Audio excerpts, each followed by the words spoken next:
Today we are going to discuss on the meditative state of mind. As we all know, meditation is of the nature of a vision. There are a lot of, in India we see there are a lot of tantras and there are a lot of sects. So in one of the sect, the Kular Tantra describes meditation as the process of thinking of one's chosen ideal. In Hindi we call East Devta. In Tamil or in South India, if you go, they call it Eastam. So when you think of chosen ideal in the heart, after having controlled all the activities of the senses, the chosen ideal means that form of divinity which is most beloved to the worshipper. In India, for example, some sects worship the Lord as Vishnu, while for others the chosen ideal is Shiva. Thus, the Mahanirvana Tantra says that through meditation the spiritual aspirant identifies himself with Vishnu. Whereas in Shiv Puran, it defines meditation as constant reflection and concentration on Shiva. Meditation is no ordinary concentration. We need to understand that. Concentration becomes spiritual when it is conscious, active, and focused on one single spiritual object within oneself or outside oneself. So various images have been used to convey what the state of meditation is like. The ordinary mind bounces about like ping pong ball, but meditation is a state of inner absorption in which the mind, like a lump of dough, remain fixed on the object of meditation. So in Bhagavad Gita, it compares this inner absorption to the steady flame of a lamp sheltered in a windless place. The state of meditation is reached by a process of a gradual merging. It is said that speech is merged in the mind, then the mind in the intellect, and finally the intellect in the indwelling self. Meditation is not just one of many spiritual practices. It is the consummation of all spiritual practices, irrespective of the seeker's philosophy and creed. The depth of the seeker's inner absorption is measured by the intensity of three kinds of spontaneous phenomena. First, when he loses himself in the state of inner absorption, he transcends the idea of time and therefore becomes oblivious of the lapse of time. Second, he transcends the idea of place and is not aware of the surrounding environment. And third, he completely transcends his I consciousness and all thoughts about himself. The mind in the state of absorption is compared to an empty stage from which all the actors have exited, but where the lights still shine on the empty stage. In the stage of absorption, the seeker witnesses the true light of the self, pure and blissful. The Vedas describe 7 planes of the mind, which are correlated with the energy centers, that is we call chakra. So, in the body of a human being, like chakras are defined to be placed in the backbone, in the certain stages of spinal cord. But in Vedanta, they say it is a 7th stage of mind. So Sri RAMAKRISHNA Paramhansa explained it in a way. When the mind is immersed in worldliness, it dwells in 3 lower planes. 1, at the navel. 2, the organ of generation. And 3, at the organ of evacuation. In that state, the mind loses all its higher vision. It broods only on woman and gold. The fourth plane of the mind is at the heart, that is we call Anahata Chakra. When the mind dwells there, one has the first glimpse of spiritual consciousness. One sees light all around. The fifth plane of the mind, Vishuddha Chakra, is at the throat.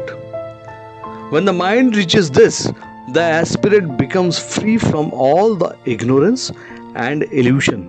He does not enjoy talking or hearing about anything but God. If people talk about worldly things, materialistic world, he leaves the place at once. The sixth plane is at the forehead, we call Agya Chakra. When the mind reaches it, the aspirant sees the form of God day and night. He cannot forget that. But even then a little trace of ego remains. So at the sight of that incomparable beauty of God's form, one becomes intoxicated and rushes forth to touch and embrace it. But it would be difficult. He is unable to touch. He doesn't succeed. It is like the light inside a lantern.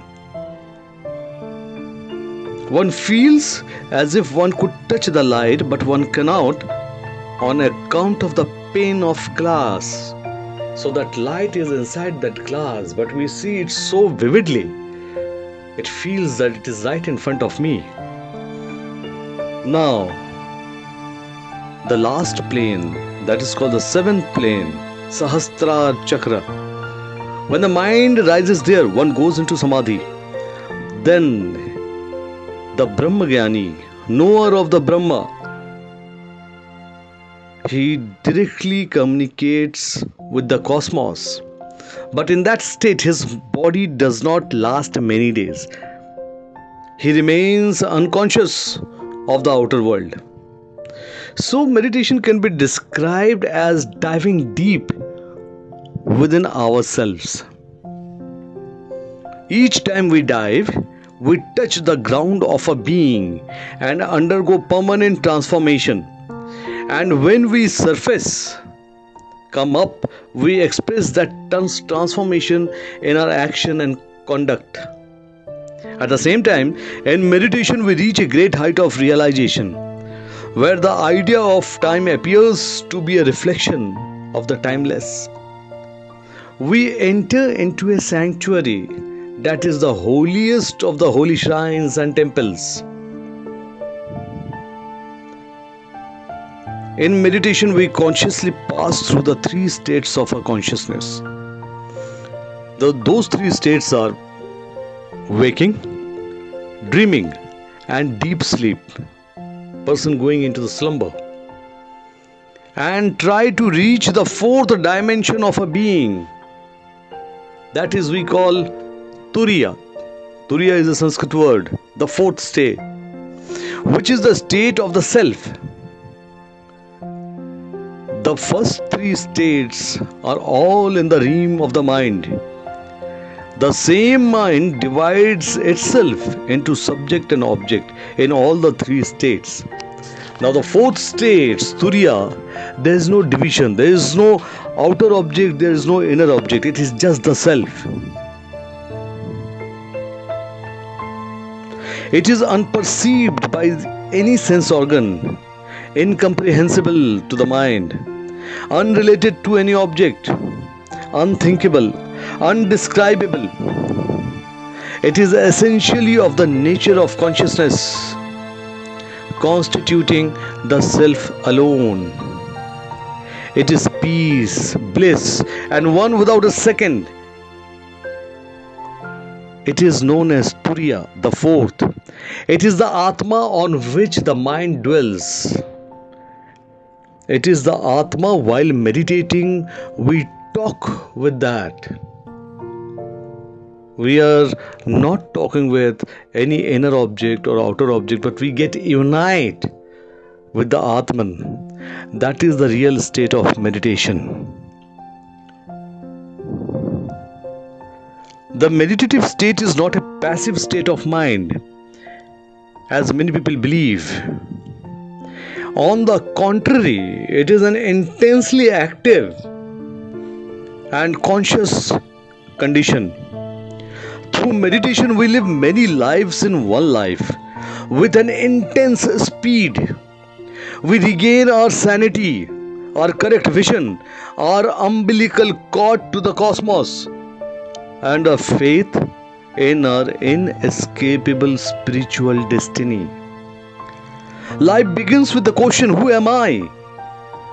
The inquiry continues through different stages of evolution, through joy and sorrow, through birth and death, through our sojourns in heaven and on earth. The decisive answer to this question finally comes in the depths of our meditation, and the answer is, I am He. In Sanskrit, Soham, I am the Brahma, Aham Brahmasmi. I am that person who is God Himself. Though this is the last stage, but this Soham is very, very important. One of the sacred formulas of Advaita Vedanta, in which he refers to the immortal spirit, that is the meditative state of mind, where we become united with He, Soham, with the God, and there is no other being outside.